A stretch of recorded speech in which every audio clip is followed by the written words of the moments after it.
how to copy using the Brother MFC-J1170.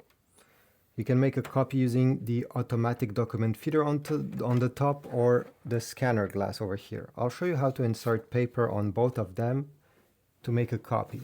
So over here, place your document facing down and you need to push the corner of the page towards the corner of the printer, of the scanner, with an arrow, the top left corner, just like that. This is how you align a paper over here.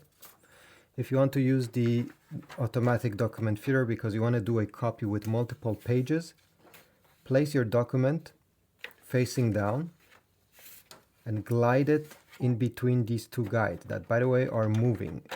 If, for example, they're in this position, well, you can push them on the side. So let me put my document here like that. To make a copy, you're going to press the home button and you're going to select copy.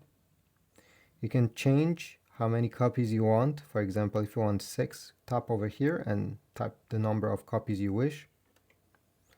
There's a few different things you can change, including the paper size that you're making a copy of, the paper type, the quality. Just leave them like this if everything checks out. And at the end, you have to select if you want a color copy or a black and white. I want a black and white copy, therefore I'll tap over here. It starts scanning and the result will come out here.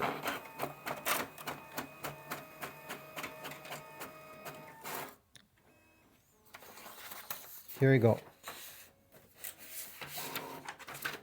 This is how you make a copy using this printer. If this was helpful, leave a comment down below. Check my Amazon links to get replacement ink cartridges for this model and also paper. Have a beautiful day.